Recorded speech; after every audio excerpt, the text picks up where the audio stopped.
A black corporate executive faces public humiliation when his racist boss uses a degrading slur during a board meeting. But what the boss doesn't know is that the new chairman, watching from the back, has zero tolerance for discrimination.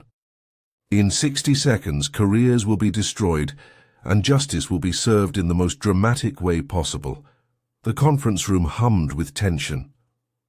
20 executives sat around the mahogany table, laptops glowing, eyes fixed on the presentation screen. Marcus Thompson stood at the front, clicker in hand, his royal blue tie perfectly knotted against his crisp white shirt. Q3 revenue increased by 18% across all regional markets, Marcus said, advancing the slide. His voice carried confidence earned through 12 years of excellence. Richard Caldwell, VP of Operations, leaned back in his leather chair. His burnt orange tie hung loose, top button undone. He smirked. "Hold on there, boy." Richard's voice sliced through Marcus's sentence. "Let's not get ahead of ourselves." The room froze. Pen stopped moving. Someone's coffee cup clinked against a saucer too loudly.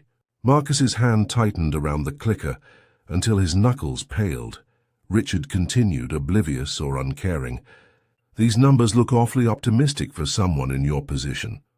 The fluorescent lights buzzed in the silence. Marcus felt 20 pairs of eyes on him, some sympathetic, most avoidant. Heat crept up his neck. In the back corner, a figure in a cobalt blue suit shifted in his chair. Silver hair caught the light. No one had noticed him enter.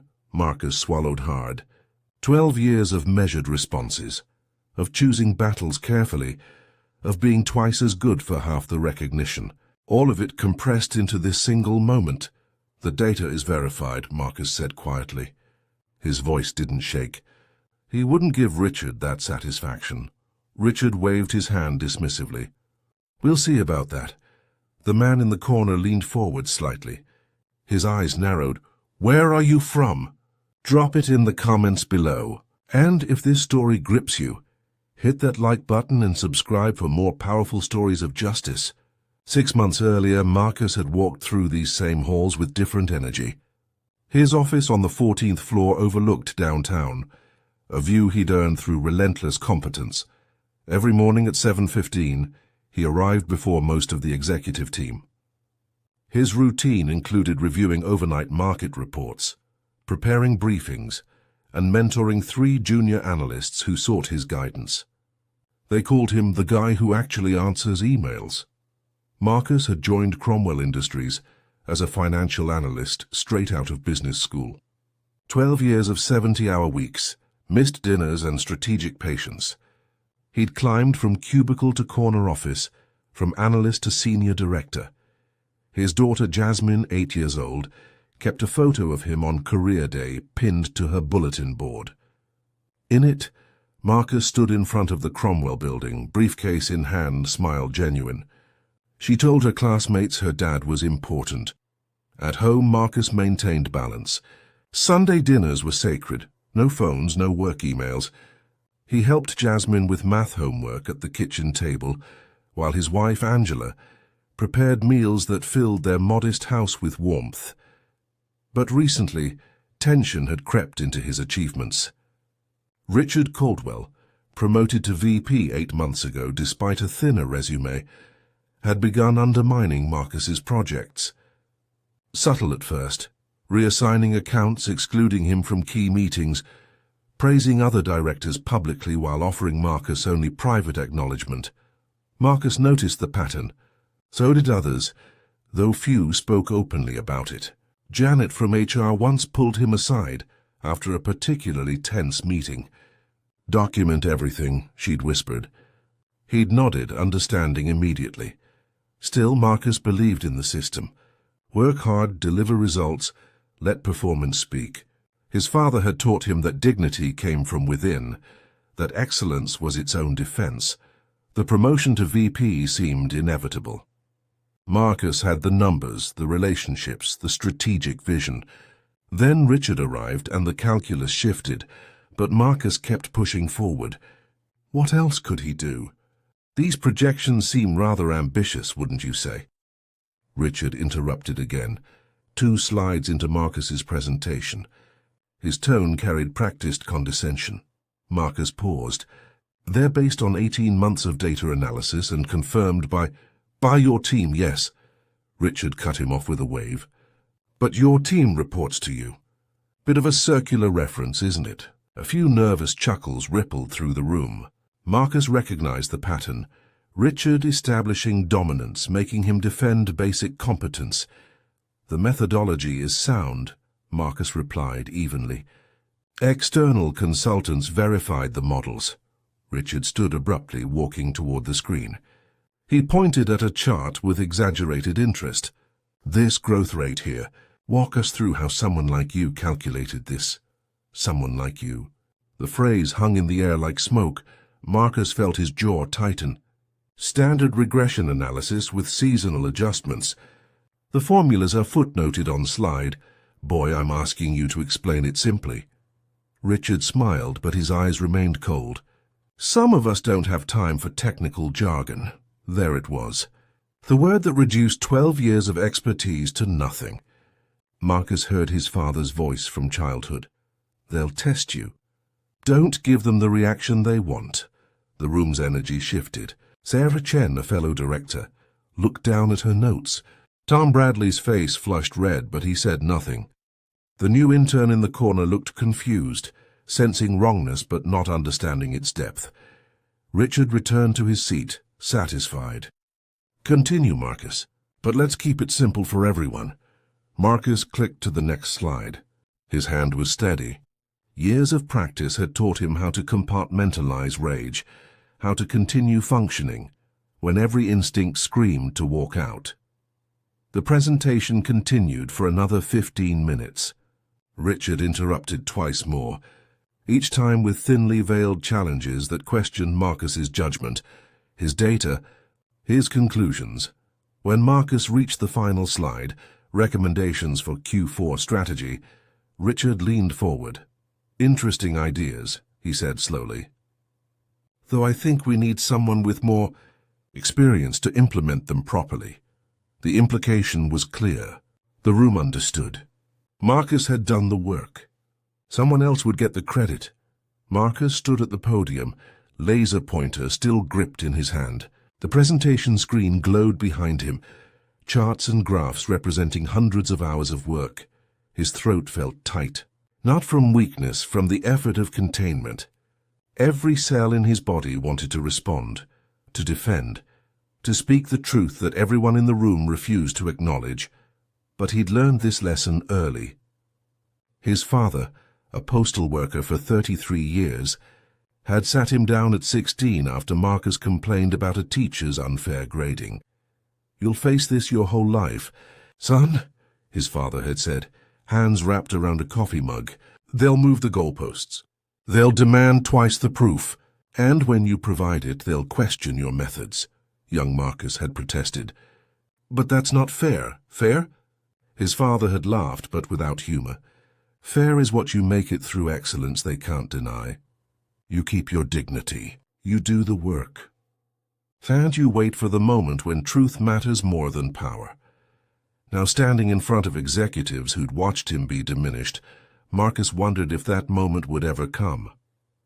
The fluorescent lights felt harsh against his skin. Somewhere in the building, his nameplate sat on his office door. Marcus Thompson, Senior Director. How many more years of being called boy by men less qualified? How many more presentations interrupted, ideas stolen, accomplishments minimized? He thought of Jasmine's last career day question. She'd asked him directly, looking up with 8-year-old clarity, "Dad, why don't they respect you at work?" He'd fumbled the answer, something about different management styles, but she'd seen through it. Kids always did. Angela had been more direct that evening after Jasmine went to bed. "You don't have to keep taking this." But what choice existed? Walk away from 12 years of building? Start over somewhere new? The industry was small. Richard's type existed everywhere. Marcus blinked, refocusing on the room. Richard was checking his phone, already dismissive of everything Marcus had presented. In the back corner, the man in the cobalt blue suit was writing something in a leather notebook. His expression was unreadable. Marcus's father had taught him about dignity on a Sunday morning when Marcus was 10. They'd been washing the car in their driveway, water running down the asphalt, when Mr. Peterson from 3 houses down walked past. "Working hard?"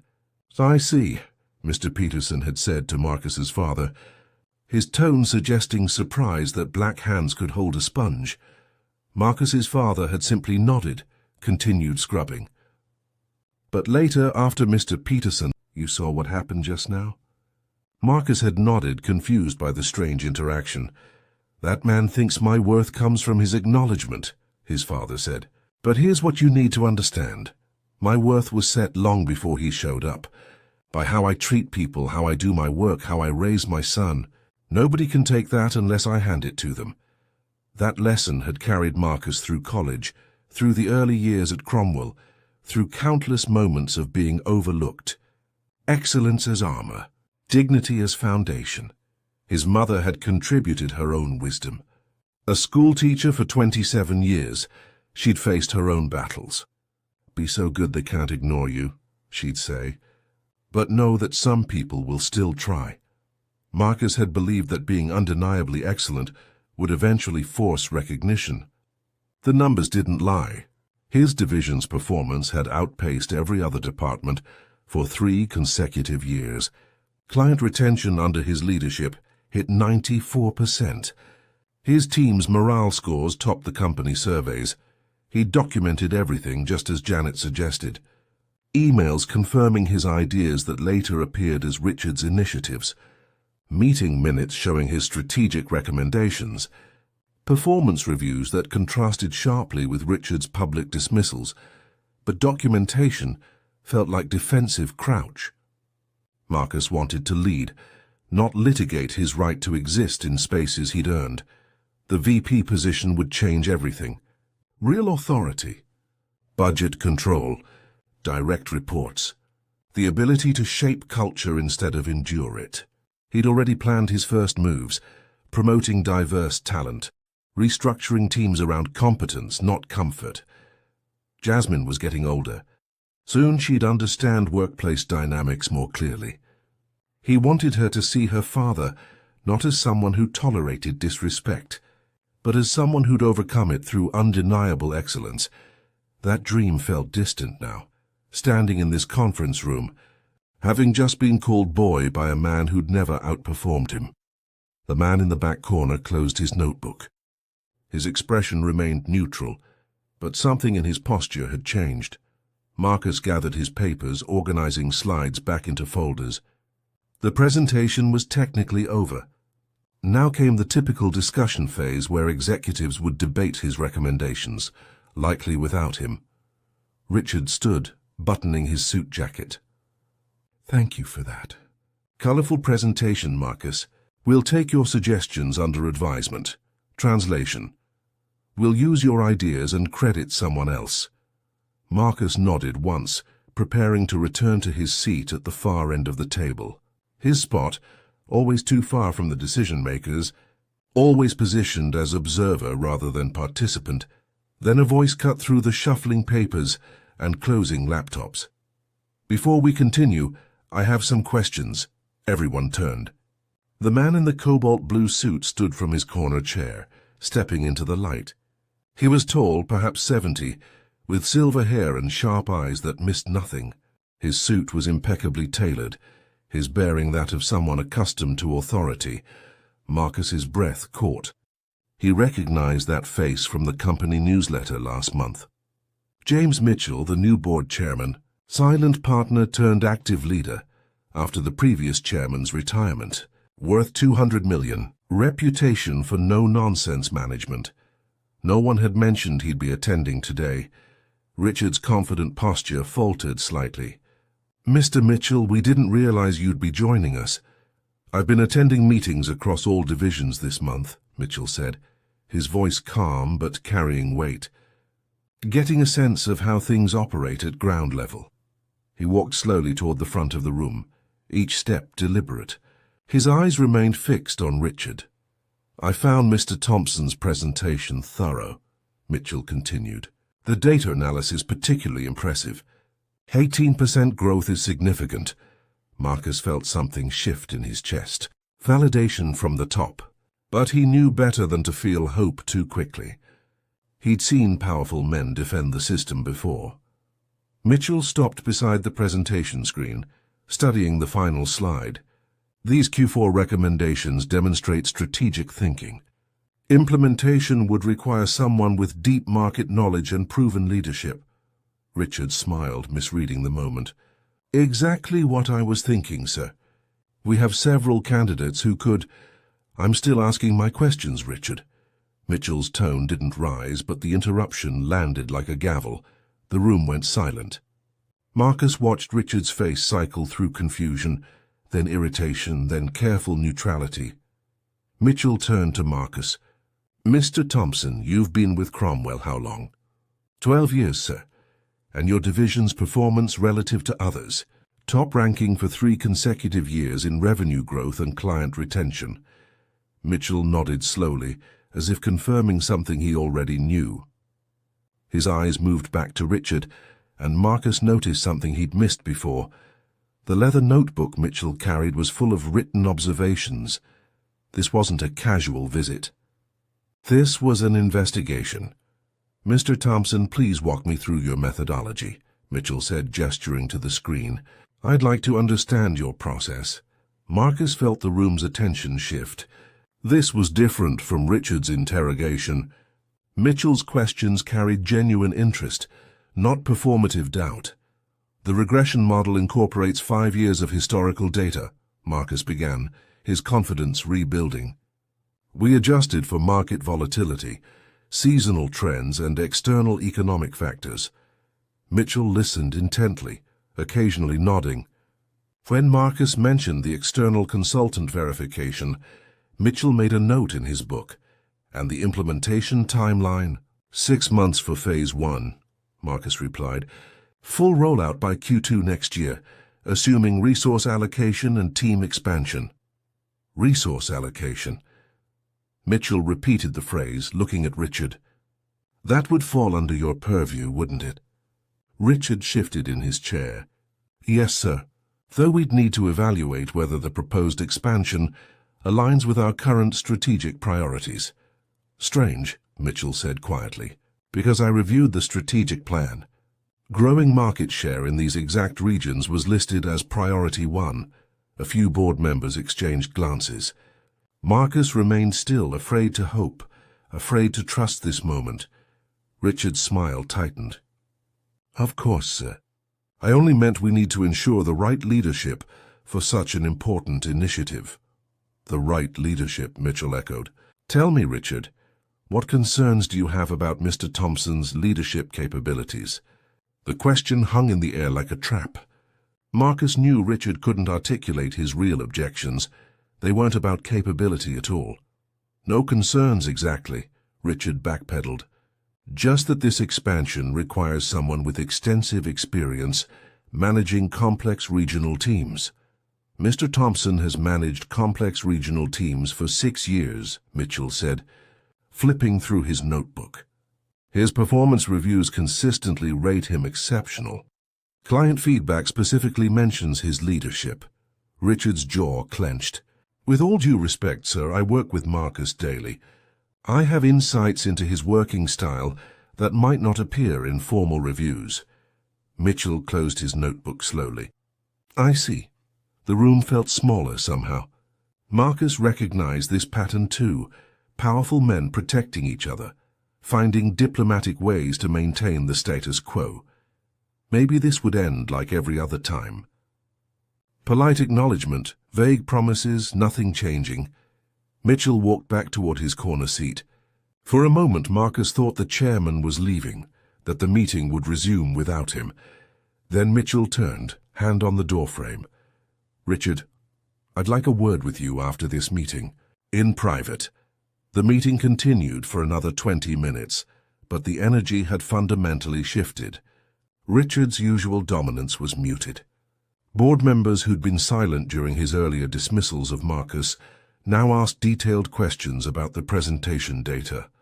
Marcus answered each query, his composure restored. He felt Janet catch his eye from across the table, a small nod of recognition, maybe solidarity. When the meeting finally adjourned, executives filed out quickly. Nobody wanted to be present for whatever conversation was coming between Richard and Chairman Mitchell. Marcus began gathering his materials, unsure whether to stay or leave. Richard stood near the door, his burnt-orange tie suddenly garish against the room's muted tones. Mitchell remained in his corner, writing final notes. As Marcus moved toward the exit, Richard stepped partially into his path. "Don't get too excited," he said quietly, voice low enough that only Marcus could hear. "We both know how these things go." Marcus met his eyes. 12 years of practiced restraint kept his expression neutral. "Excuse me." Richard didn't move immediately, a final petty assertion of space. Then he stepped aside with theatrical slowness. Marcus reached the doorway when Mitchell's voice stopped him. "Mr. Thompson, please stay." Marcus turned back. Richard's confident mask cracked slightly.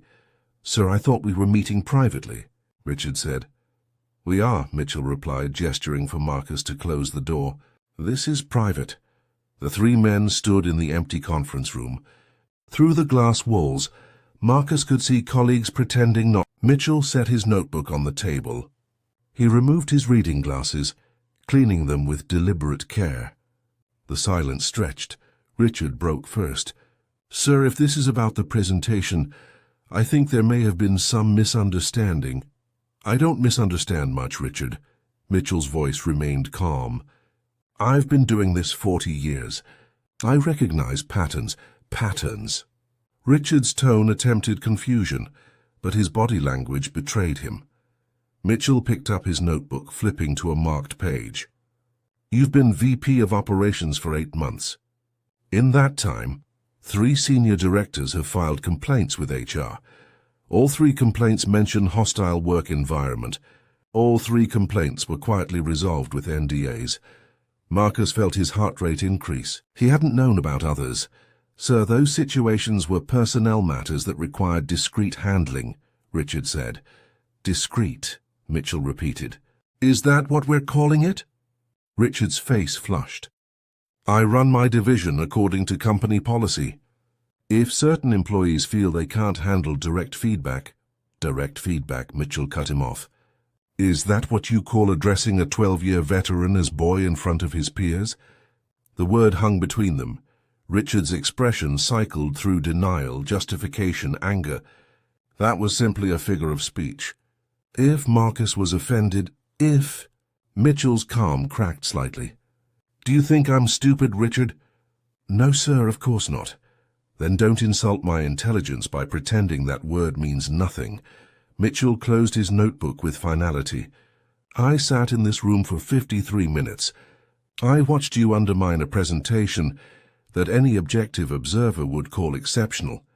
I heard you question methodology that external consultants verified. I saw you diminish a man's expertise while proposing to steal his strategy." Marcus stood frozen, afraid to breathe, afraid to believe this was happening. Richard straightened, his voice taking on edge. "Sir, I've served this company for 20 years. My record speaks for itself. If you're suggesting that I'm not suggesting anything," Mitchell interrupted. "I'm telling you. You're fired."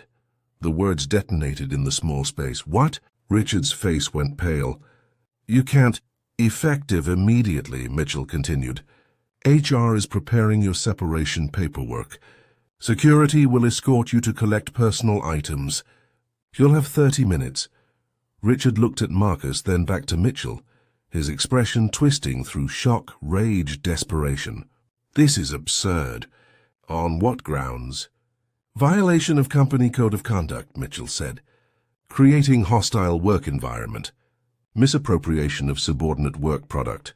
And fundamentally, representing values antithetical to everything this company claims to stand for." Richard stepped toward Mitchell, hands raised in placation. "Sir, please, let's discuss this rationally. I have relationships with half the board. My connections alone are worth— Your connections won't help you, Mitchell said quietly. I own 42% of this company. The board members you think will protect you? They serve at my pleasure. And right now I'm not pleased. The door opened. 2 security officers in dark blue uniforms stood in the hallway.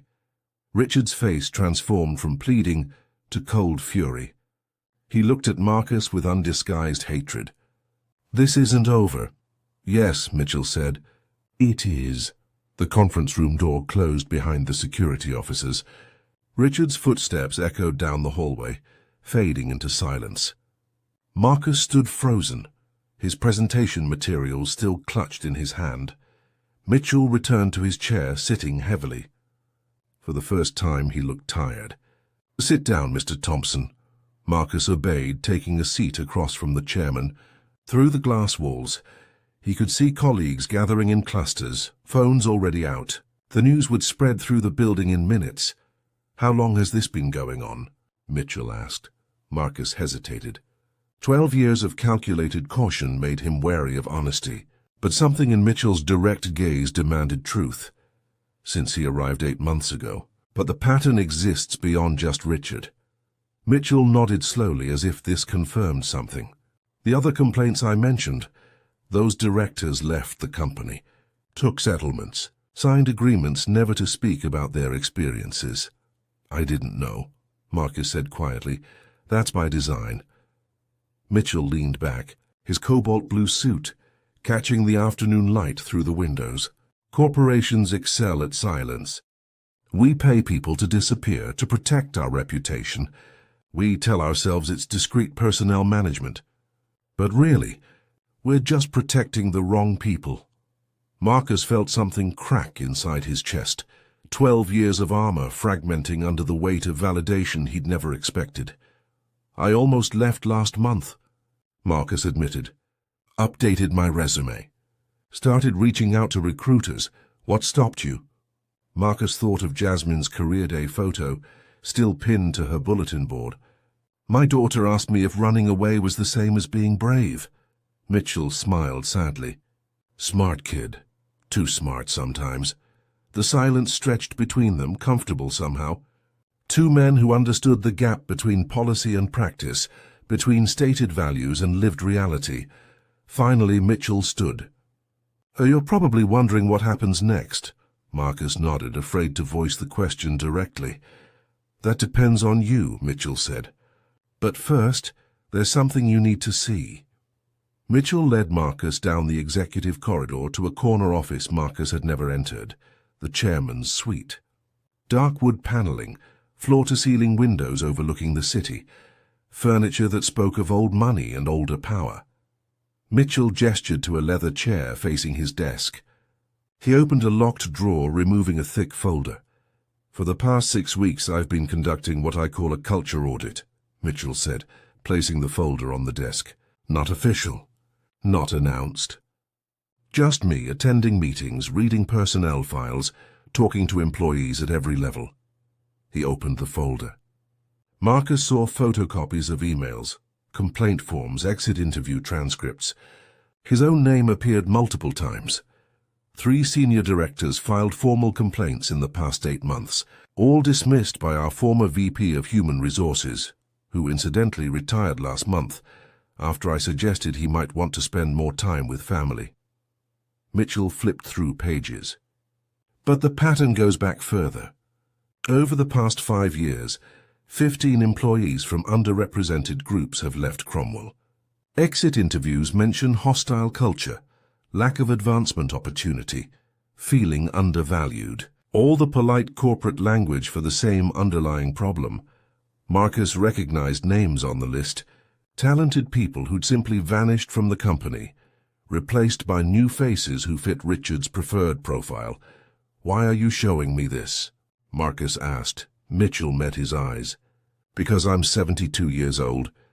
I made my fortune through hard work and, frankly, a system that favored people who looked like me. I can't change the past, but I can damn sure change the present. He closed the folder. Richard was a symptom, not the disease. This company has tolerated behavior like his because it was easier than confronting it. because addressing it might make powerful people uncomfortable, because maintaining the status quo felt safer than demanding better.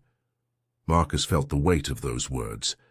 How many times had he heard similar patterns dismissed as personality conflicts or management-style differences? "The board meets next week," Mitchell continued. "I'm proposing structural changes, new HR leadership, mandatory bias training, real training, not corporate theater, third-party audits of promotion practices, and consequences for managers who create hostile environments. That won't make you popular," Marcus said. Mitchell laughed without humor. "I didn't buy 42% of this company to be popular. I bought it because I believe Cromwell can be better than it is." He pulled another document from his desk. Marcus recognized it, his own personnel file. 12 years of exceptional performance reviews, Mitchell read. Client retention rates that exceed industry standards. Team morale scores in the top 5%. Strategic thinking that drives actual business results. He looked up.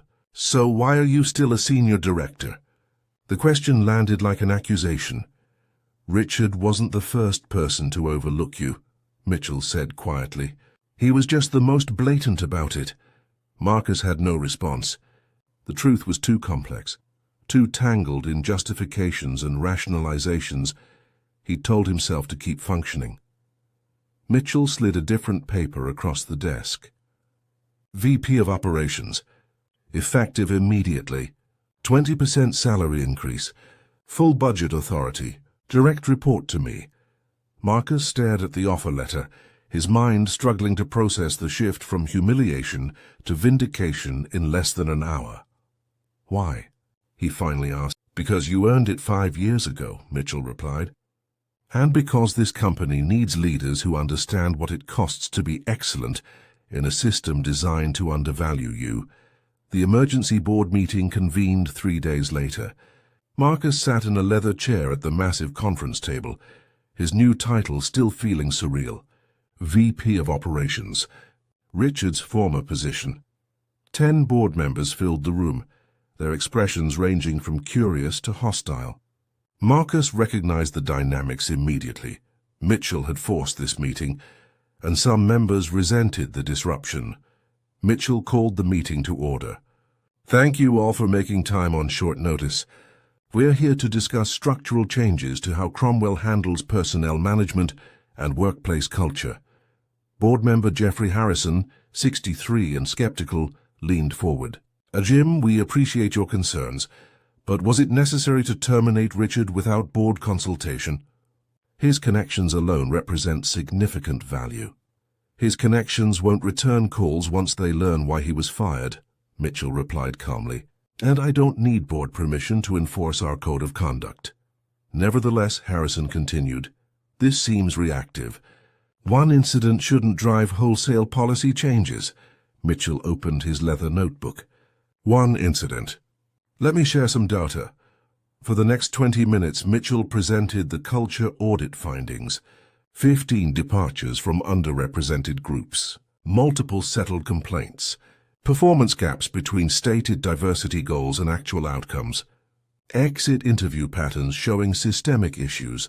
Some board members looked uncomfortable, others maintained carefully neutral expressions. Marcus watched the room dynamics, recognizing the silent calculations happening behind polite faces. These were powerful people weighing risk versus comfort, change versus status quo. "These are concerning statistics," board member Patricia Chen acknowledged. "But correlation isn't causation. People leave companies for many reasons." "True," Mitchell agreed. "So I invited someone to provide perspective." He nodded to Marcus. This was the moment Mitchell had prepared him for. Marcus stood, walking to the presentation screen. His hands were steady, his voice clear. 3 months ago, I documented a meeting where my strategic recommendation was dismissed," Marcus began. 2 weeks later, that same recommendation appeared in a presentation by my former supervisor. He received recognition from this board for the initiative. He advanced the slide, showing email timestamps and meeting minutes side by side. This happened 17 times over 8 months. My work repackaged and credited elsewhere. Another slide.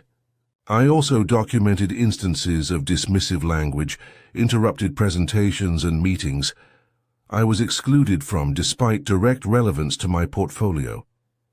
The room was silent. Marcus felt 12 years of careful documentation transforming into undeniable evidence. I'm not unique, he continued. I spoke with 3 former colleagues who left Cromwell in the past 2 years. They shared similar experiences. Different managers, same pattern. He looked directly at Harrison. You asked if one incident should drive policy changes. This isn't one incident. This is systematic devaluation of talent based on factors having nothing to do with performance. Board member David Wu raised his hand. What you're describing is serious. But these are subjective interpretations. How do we distinguish legitimate management feedback from discrimination? Marcus had prepared for this question by examining outcomes. When high performers consistently get overlooked for advancement, when their ideas get credited to others, when they leave citing hostile culture, that's not subjective. That's measurable business impact. He advanced to his final slide. Cromwell's competitor retention rates for diverse talent are 43% higher than ours. Their innovation metrics exceed ours by 31%. Studies show diverse leadership teams drive 25% higher profitability. We're not just failing morally, we're failing financially. The data landed. Marcus saw several board members making notes, their expressions shifting from skeptical to concerned. Mitchell stood. The question isn't whether we have a problem. The data proves we do. The question is whether we have the courage to fix it. Harrison looked uncomfortable. Jim, no one is arguing against diversity. Then stop arguing against accountability, Mitchell interrupted. Marcus just showed you 17 instances of stolen work. That's not a diversity issue. That's theft. And we enabled it by choosing comfort over justice. Patricia Chen spoke carefully. What specific changes are you proposing? Mitchell outlined the plan. Independent HR audit, new reporting structures, transparent promotion criteria, consequences for managers who create hostile environments. And I'm proposing Marcus Thompson as our new VP of Operations, Mitchell concluded. He's earned it through performance. He deserves it through merit. And frankly, we need leaders who understand what we've been doing wrong. The vote wasn't unanimous. 3 board members abstained, uncomfortable with the pace of change, but 7 voted yes, enough to pass the measures. As the meeting adjourned, Harrison approached Marcus. I hope you understand this isn't personal. Marcus met his eyes. Actually, sir, it's entirely personal. That's the point. 2 months later, Marcus stood in his new office, the corner suite with windows overlooking the city. His nameplate read Marcus Thompson, VP of Operations. The office still felt too large sometimes, too quiet. But he'd begun filling it with meaning. Photos of Jasmine on career day, this time showing his new title, a framed quote from his father. Dignity is not given. It's claimed. The restructuring was messy, as Mitchell had warned. 2 more executives resigned, rather than adapt to new accountability standards. Some employees viewed the changes with cynicism, waiting to see if they represented real transformation or corporate theater. But small shifts were visible. The new HR director, Patricia Morrison, had implemented transparent promotion criteria. Every manager now faced annual culture audits with real consequences. Exit interviews were conducted by third parties, not internal staff protecting reputations. Marcus's first major initiative was launching a mentorship program for junior employees from underrepresented backgrounds. 43 people applied in the first week. He recognized that hunger, the need for someone to see your talent when systems seem designed to overlook it. Janet from HR stopped by his office one afternoon. I wanted to thank you, she said quietly. For what? For not leaving. For documenting everything. For being brave when it mattered. Marcus thought about that word. Brave. His daughter had asked if running away was the same as being brave. The answer was complicated. Sometimes survival required retreat, regrouping, finding better ground. But sometimes courage meant standing in rooms designed to diminish you and refusing to accept that diminishment as inevitable. Angela visited the office for the first time, bringing Jasmine after school. His daughter walked the space with 8-year-old wonder, touching the desk, spinning in the leather chair. "You're important now," she said, echoing words from years ago. But this time Marcus heard the difference. "I was always important, baby girl. It just took some people a while to recognize it." That evening, Marcus sat at his desk after everyone had gone home. The city lights glowed through the windows, thousands of people in thousands of offices, fighting their own battles against systems resistant to change. His phone buzzed. A text from Mitchell. "Board-approved diversity hiring initiative, starting next quarter." "Well done," Marcus smiled. "Small victories. Incremental change. Not perfect, not complete, but movement in the right direction." He thought of Richard sometimes, wondered if the man had learned anything, or simply found another company where his behavior would be tolerated. Probably the latter. Some people never learned, but Marcus had learned something crucial. Excellence alone wasn't enough. Documentation mattered. Allies mattered. And sometimes, just sometimes, justice found its way to corners where it had been absent too long. He packed his briefcase, turned off the lights, headed home to Sunday dinner with his family. The work would continue tomorrow. But tonight, he'd earned rest. 6 months after that conference room confrontation, Marcus stood at a podium addressing Cromwell's annual company meeting. 200 employees filled the auditorium, their faces representing the diversity the company had always claimed, but rarely delivered. "My father worked for 33 years in a system that undervalued him," Marcus began. "He taught me that dignity isn't granted by others. It's something you carry regardless of whether anyone acknowledges it." He paused, scanning the audience. "But here's what he didn't tell me, what maybe he didn't fully understand. Individual dignity isn't enough. Systems matter. Culture matters, and those of us with power have an obligation to build structures that recognize excellence regardless of who demonstrates it." The audience listened with the focused attention that comes from shared understanding. "Change is uncomfortable," Marcus continued. "It requires admitting past failures. It demands better from people who benefited from lower standards. Some will resist. Some already have." He thought of Harrison's resignation last month, citing philosophical differences with new board direction. But the alternative, maintaining systems that waste talent, that drive away excellence, that protect mediocrity while punishing merit, that's not just morally wrong. It's business suicide in an increasingly competitive world.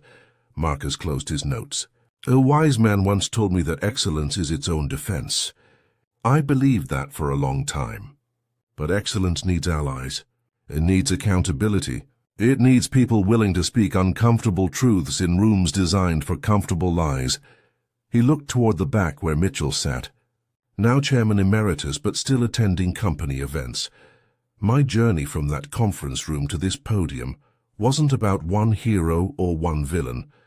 It was about recognizing that silence enables harm, that documentation creates accountability, and that sometimes the bravest thing you can do is demand the respect you've already earned."